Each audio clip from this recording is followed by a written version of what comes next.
आज हम लोग एसएससी, एमटीएस और हवलदार के लिए जो वैकेंसी आई है उसके एग्ज़ाम पैटर्न और सिलेबस में जो बदलाव आया है उसके बारे में डिस्कस करेंगे। आइए सबसे पहले उसके वैकेंसी डिटेल्स और चयन प्रक्रिया के बारे में डिस्कस करते हैं। तो टोटल पोस्ट की संख्या क्या है?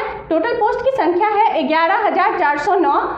अप्लाई डेट कब से कब तक है? 18/1/2023 से इस फॉर्म को भरा जा रहा है यह फॉर्म, और 17/2/2023 तक यह फॉर्म भरा जाएगा। अप्लाई फ़ी क्या है? जनरल, ओबीसी, ईडब्ल्यूएस के लिए 100 रुपीज़ अप्लाई फ़ी लग रहे हैं। एससी, एसटी, फिजिकल हैंडीक्राफ्ट के लिए कोई भी अप्लाई फ़ी नहीं लग रहे हैं। एज लिमिट के बारे में जानते हैं तो मिनिमम 18 साल और मैक्सिमम 25 साल एमटीएस के वैकेंसी के लिए रखा गया है, और मिनिमम 18 साल से मैक्सिमम 27 साल हवलदार के लिए वैकेंसी के लिए एज लिमिट रखा गया है। अप्लाई मोड क्या है? इस फॉर्म को हम कैसे भर सकते हैं? तो इस फॉर्म को हम ऑनलाइन ही भर सकते हैं। योग्यता क्या है? योग्यता केवल और केवल 10th पास ही मांगा जा रहा है। अब आइए चयन प्रक्रिया के बारे में जानते हैं। तो चयन प्रक्रिया के मुख्यतः 3 चरण हैं। सबसे पहले सीबीटी एग्ज़ाम लिया जाएगा, यानी कि कंप्यूटर आधारित परीक्षा। पीईटी सेकंड है, पीईटी पीएसटी जो शारीरिक दक्षता कहलाता है, ये एग्ज़ाम लिया जाएगा। उसके बाद है थर्ड डीवी, यानी कि डॉक्यूमेंट वेरिफिकेशन, दस्तावेज सत्यापन किया जाएगा। अब आइए इसके एग्ज़ाम पैटर्न में जो बदलाव आया है उसके बारे में डिटेल्स से समझते हैं। तो ये सबसे पहले सीबीटी एग्ज़ाम इसका लिया जाएगा। 2 सेक्शन से एग्ज़ाम लिया जाएगा। पहला सेक्शन में मैथमेटिक्स जो 20 क्वेश्चन पूछे जाएंगे 60 मार्क्स के। दूसरा रीजनिंग जो 20 क्वेश्चन पूछे जाएंगे 60 मार्क्स के। इसमें निगेटिव मार्किंग नहीं है। टोटल क्वेश्चन की संख्या 40 होगा, टोटल मार्क्स की संख्या 120 होगा। ये जो एग्ज़ाम लिया जाएगा उसका मार्क्स आपको मेरिट लिस्ट में नहीं काउंट किया जाएगा, बट इसमें पास होना अनिवार्य है, यानी कि 120 का 30% आपको लाना ही होगा पास करने के लिए, 120 मार्क्स का। दूसरा सेक्शन में जो एग्ज़ाम होगा उसका है जीके जीएस जो 25 क्वेश्चन है 75 मार्क्स के। इंग्लिश लैंग्वेज और कम्प्रीहेंशन जो 25 क्वेश्चन है 75 मार्क्स के।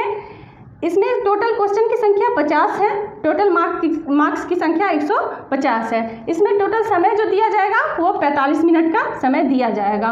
ये जो एग्ज़ाम है पहला सेक्शन, उसमें जो समय दिया जाएगा वो 45 मिनट का समय दिया जाएगा। इसमें निगेटिव मार्किंग है 1/3। इसके आधार पे आपका मेरिट लिस्ट नहीं बनेगा, बट इसके आधार पे आपका मेरिट लिस्ट बनेगा। ये एग्ज़ाम सिर्फ पास कीजिएगा। आइए इसके सिलेबस के बारे में समझते हैं।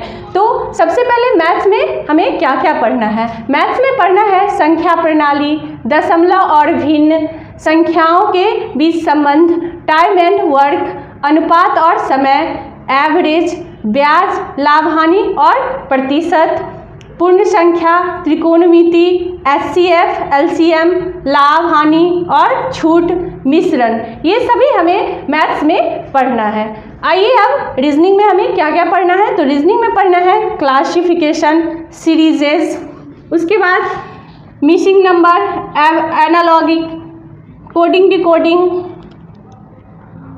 Order and ranking, non verbal reasoning पढ़ना है, वेन डायग्राम पढ़ना है, ये सभी हमें रीजनिंग में पढ़ना है।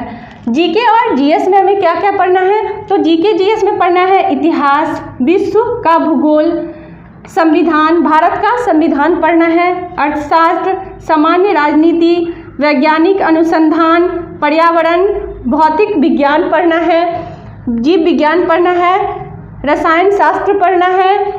उसके बाद करेंट अफेयर्स पढ़ना है, विश्व और भारत का 1 साल का करेंट अफेयर्स पढ़ना है, प्रसिद्ध जगह और लोगों के बारे में पढ़ना है, भारत का भूगोल पढ़ना है, प्रसिद्ध कविता और उसके लेखक पढ़ना है, खेल, भारतीय संस्कृति पढ़ना है। ये सभी हमें जीके और जीएस में पढ़ना है। इंग्लिश लैंग्वेज और कम्प्रीहेंशन में हमें क्या क्या पढ़ना है? इंग्लिश लैंग्वेज में पढ़ना है vocabulary, grammar, English writing ability, error spotting, sentences improvement, cloze test, phrase and items, one word substitution, spellings, fill in the blanks, synonym, antonyms, ये सभी इंग्लिश लैंग्वेज और कम्प्रीहेंशन में हमें पढ़ना है।